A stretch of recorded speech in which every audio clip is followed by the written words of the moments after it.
Good morning, class. Good morning, Dr. Williams. We are team three. I am Michael Buchanan. We have here with us Rachel Matteson, Rita Merlo, Hannah Pejsar, and Emily Sanchez.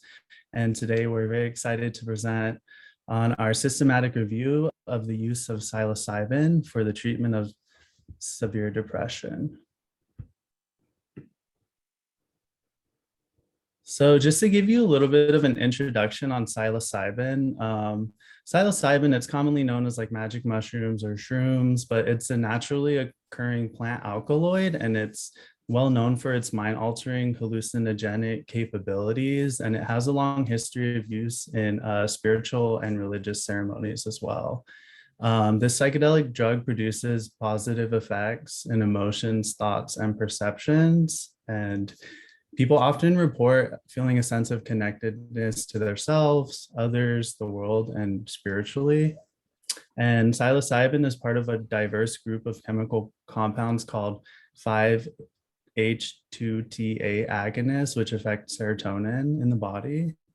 Um, it's also currently illegal in most countries, making access to it difficult. And I just wanted to mention that there is a general misconception that psilocybin is an illegal drug and therefore dangerous, but data shows that it's considered one of the least dangerous drugs in the illicit drug category. And it has been shown to not to produce any severe mental or physical health effects.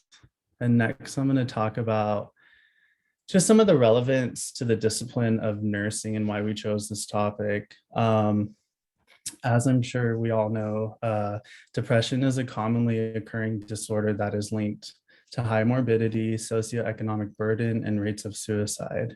Some studies even show that as many as 1 in 3 Americans are living with depression. There are substantial implications for psychiatric nurses to use psilocybin as a medication to treat patients with depression, and notably medication treatment resistant depression. So this is treatment resistant depression for SSRIs and whatnot.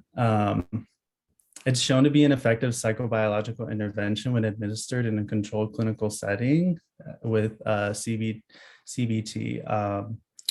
And modern SSRIs and other antidepressant drugs have the potential to cause side effects, withdrawal, and toxicity for some users. And psilocybin has been shown to positively affect mood enhancement for patients with depression after 1 dose with slim adverse effects. Furthermore, it's also been found to be promising in the treatment of alcohol substance use cessation and improving acceptance and well-being for patients living with terminal diseases. And now Rita is going to discuss the key research studies on psilocybin. 1 second.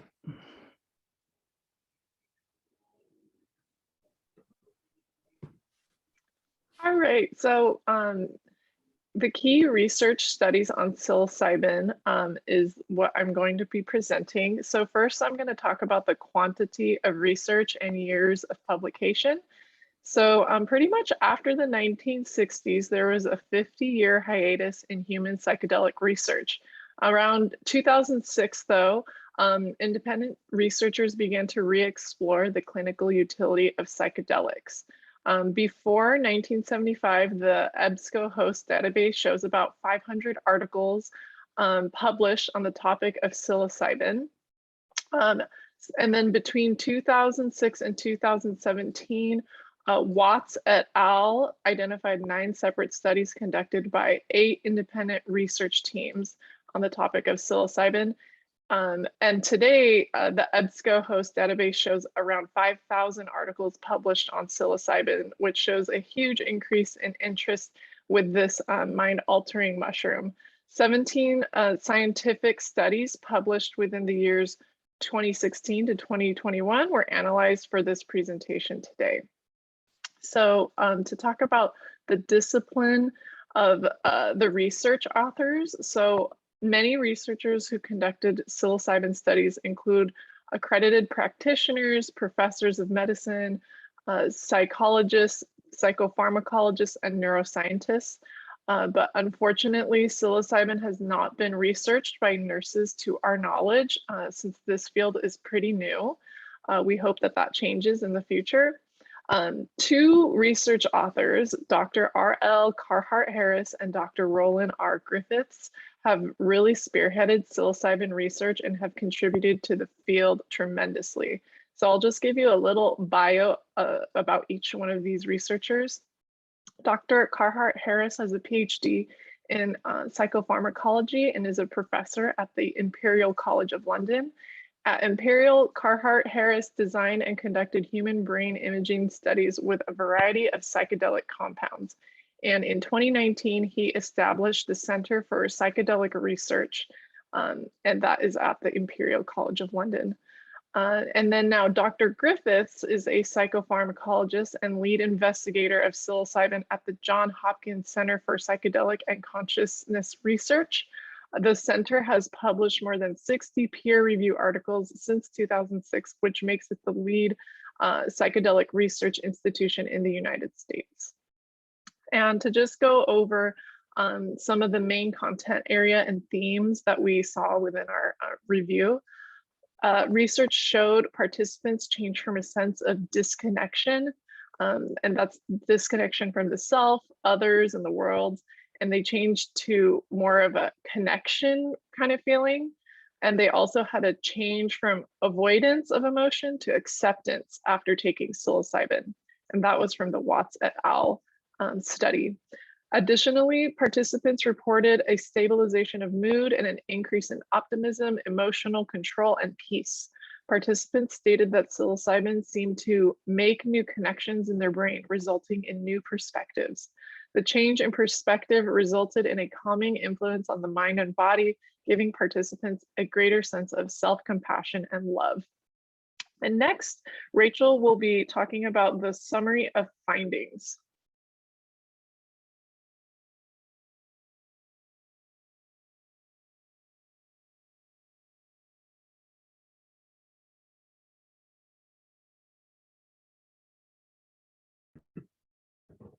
Oh, Rachel, I think you're muted. Sorry. Thank you, Rita. All of the studies that we reviewed demonstrated major improvements in depressive symptoms immediately following the initial treatment session and were sustained for up to 9 months after just a single therapeutic session. And these results were measured mostly by self-survey. One study additionally used community observers and professional staff to confirm improvements in participant symptoms. Some outliers were reported. They talked about challenging emotional experiences during the treatment session, but even they reported overall positive symptom reduction immediately after the experience. One study of 15 participants with severe treatment-resistant major depression demonstrated an improvement in 71% of participants at week 1 and week 4. And treatment-resistant depression is defined as depression that is not responsive to at least 2 different courses of antidepressant therapy for at least 6 weeks. So if you look at the self-reported results below, this is based on a randomized, blinded, controlled crossover study of 29 participants split into 2 different groups. Group A was given a placebo of 250 milligrams of niacin in the first session. And in the second session, 1 week later, they were administered a high dose of psilocybin. And Group B did the exact reverse of that. They received the psilocybin first. So if you look at the first chart here, you can see that both groups reported high levels of depression using the HADS scoring system, the Hospital Anxiety and Depression Score, of between 15 and 20, with 20 being the highest. And immediately after the first dose, these levels were reduced to 5, which doesn't even register as minor depression on that scale. And those results continued for 26 weeks. They went up a little bit, but still they didn't reach the level of 8 to 11, which is considered minor level of depression. Similar results were shown for the reduction of anxiety as well. If you look at the blue line, this is the niacin first group. You can see that after the placebo, their depressive symptoms went almost back up to baseline. But after the second therapeutic session, which included the psilocybin, their depressive symptoms went down. And so this is extremely effective. This was based on participants with life-threatening cancer diagnoses that experience extreme levels of anxiety and depression. And this is really unparalleled compared to any of the studies that we've seen with current antidepressant therapy. We did see one quantitative study that demonstrated similar results to escitalopram and SSRI at 6 weeks, but the immediate remission of symptoms is only seen with the use of psilocybin in these studies. And if you look at the image below, we can see why patients are experiencing such a massive reduction in depressive symptoms. You're looking at the left cortical brain surface in a scan of a healthy brain 1 hour prior to the administration of psilocybin and 1 hour after. In the baseline image, you can see all of this red space, which demonstrates an inactive serotonin receptors, which in the psilocybin image afterwards are all activated. So it's really opening up and creating connections and increasing receptor activity in the brain in parts that were not active before. One patient in a qualitative study described his experience like this. It was like the light switch being turned on in a dark house. And that's really what we're seeing here in this image, where we're seeing all of this brain space being lit up by the psilocybin. So in the qualitative study that we're looking at here of 20 patients that were asked to describe their depressive symptoms before and after the administration of psilocybin, one patient said, the reset switch had been pressed so everything could run properly. Thoughts could run more freely. All these networks could work again. It unlocked certain parts which were restricted before. At its most basic, I feel like I used to before the depression. Amazing, very, very incredible results. And another patient talked about how previous therapy and antidepressant meds were utterly useless, but by comparison, psilocybin has been very positive.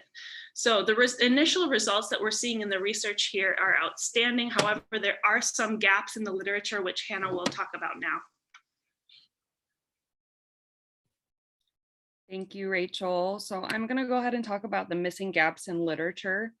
As Rita mentioned earlier, psychedelics as a form of treatment for various ailments was a popular topic of study in the 1950s and 60s. However, the controversy behind it put a halt to the research soon thereafter. However, it has regained momentum during the last decade, but because it is so brand new, the current body of research is lacking in volume and diversity. So some of the gaps in literature we discovered while doing our review pertaining to psilocybin-assisted psychotherapy research include a lack of studies with long-term trials. There were also some issues with the participant pools in that they are small in size, they're often lacking diversity, and the participants are often self-referred and self-enrolled, which creates a potential skew towards positive outcomes. There's also an issue with the exclusion criteria that forbids participants who have comorbidities in terms of mental illness diagnoses and any family history of various psychiatric disorders. This can limit the generalizability of the results to the rest of the population. The majority of currently published studies also focus on conventional clinical outcomes, and there are few studies that actually look into the mechanism of action of psilocybin on treating depression. So there's much to learn about the use of psychedelics as a form of treatment for depression. The hope is that an increase in funding and openness to this topic of study will inspire further research that can bring about the answers to these current gaps in literature. So I'm going to go ahead and pass it along to Emily to talk about the nursing implications. Thank you, Hannah. So from this review of the literature, we've seen that depression is a highly prevalent disease that nurses encounter in their patients on a very regular basis. Evolving research in the field of psychedelic-assisted psychotherapy points towards the possibility of novel treatments for depression becoming available. Collectively, the studies show that should this type of therapy be accepted as a treatment for depression, it will not be like traditional treatments in that it will require specially trained personnel. Al-Nagar et al.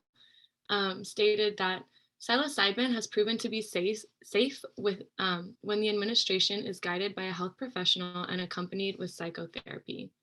So the use of psilocybin to induce profound therapeutic experiences differs greatly from the administration of an SSRI, one of the standard treatments for depression. The acutely altered mental state not only poses a safety concern, but it is the actual therapy itself. So nursing interventions are going to want to include those that make the experience the most positive for the client. Per Malone et al., not only did these experiences meet each person's psychological needs, they also help them understand what their needs were. Thus, one therapeutic function of psilocybin may be to assist participants in achieving insight into the cause of their distress, which is supplemented by our supportive and integrative psychotherapy treatment model. So nurses will be responsible for assisting patients in having the best experiences possible to get the best outcomes for their depression. The tools for measuring treatment outcomes and patient assessments also vary greatly from the traditional methods. The nurse will need to understand the components of mind alterations to be expected post-treatment, and then how to assess those in the patient. As facilitators of the treatment, nurses will need to be trained on the administration process, safety concerns, and the goals of the therapy, among other factors. This is definitely a unique role, and it has the potential to expand the scope of nursing practice and create professional opportunities as this field develops even more. Nurses have an obligation to follow evidence-based practice and advocate for their patients. The psilocybin-assisted psychotherapy could be the solution needed for patients who suffer from depression, severe anhedonia with depression, treatment-resistant depression, cancer-related anxiety and depression, and smoking cessation, among so many other conditions that healthcare providers have historically faced obstacles in treating. So Hannah is going to go ahead and discuss the recommendations for future research now. Thanks, Emily. So the recommendations for future research. Psilocybin-assisted psychotherapy research is exciting and innovative, but still has a long way to go in terms of providing positive results that are concrete. So to improve upon the existing body of research about psilocybin-assisted psychotherapy as a tool for treating depression, there are a few changes that can be implemented in future studies. Future research needs to address the issues related to the participant pools used in currently published research, with the main two issues being lack of diversity and small sample sizes.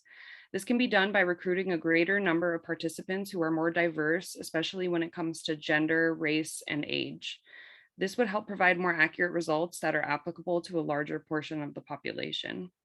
Majority of the current research utilized open label experimental designs, so future research needs to consider a placebo-controlled randomized trial approach. A control group needs to be included as a measure of comparison for the intervention groups who received the psilocybin treatment. Future studies also need to address the length of the trials, as long-term research pertaining to both the efficacy and safety of psilocybin in treating depression is necessary. Since these studies are discussing a combination psychiatric approach of both psilocybin administration and psychotherapy, there needs to be a more structured description of what the psychotherapeutic process entails to allow the details of the studies to be recreated by future researchers. So thank you for listening to our presentation. We hope you enjoyed our systematic review pertaining to the topics of psilocybin-assisted psychotherapy for patients suffering from severe depression.